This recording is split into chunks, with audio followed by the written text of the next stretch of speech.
আসসালামু আলাইকুম সবাইকে। কেমন আছেন? আশা করি ভালো আছেন।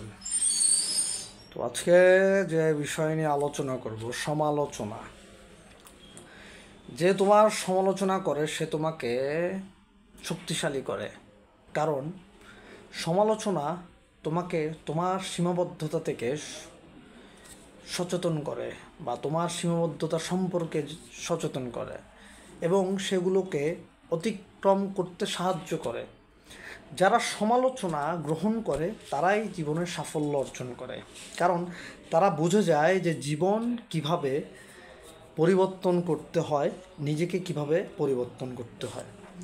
যে ব্যক্তি নিজের সমালোচনা বা নিজের আত্মাকে বুঝে, নিজেকে নিয়ে আত্মবিশ্বাসী, সে কখনো সমালোচনার ভয়ে পিছু হটবে না, বরং সে অনুপ্রাণিত হবে।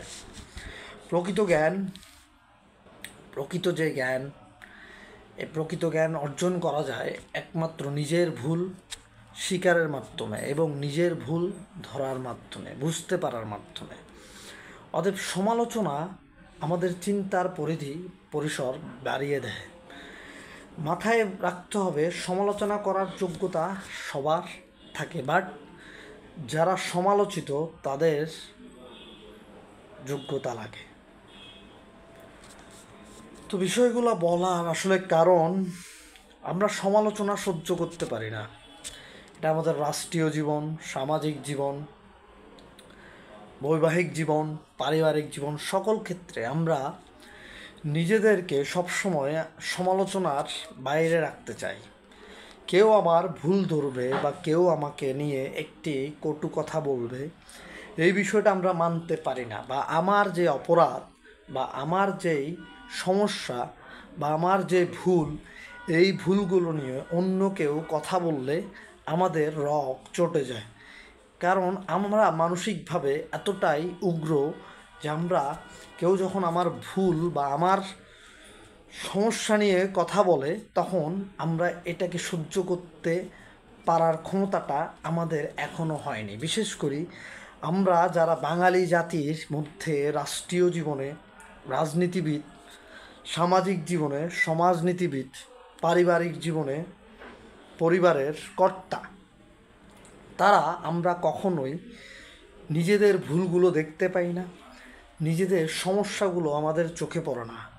কারণ আমরা থাকি একটি ক্ষমতার কেন্দ্রবিন্দুতে, যেখানে থেকে আমরা যে আমাদের নিচু স্তরের মানুষগুলো বা আমাদের সামনের সারির মানুষগুলো কেমন আছে বা কিভাবে আছে, বা তাদের সমস্যাগুলো আমরা বুঝতে চেষ্টা করি না। এর কারণ হচ্ছে আমরা ক্ষমতার মোহে অন্ধ হয়ে যাই।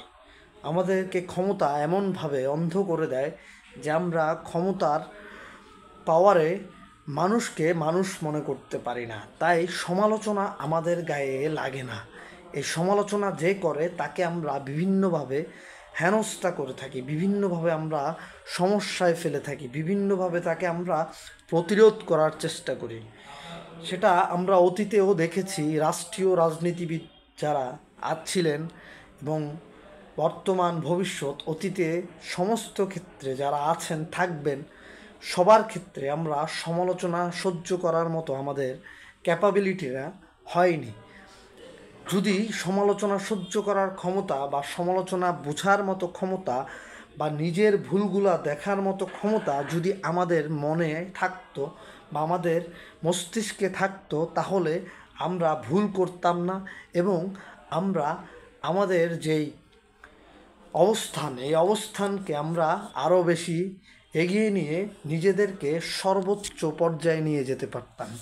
কিন্তু আমরা একসময় এই সমালোচনা শুনতে না পারার কারণে, নিজেদের ভুলগুলো দেখতে না পারার কারণে আমরা হারিয়ে যাই। আমাদেরকে কেউ মনে রাখে না।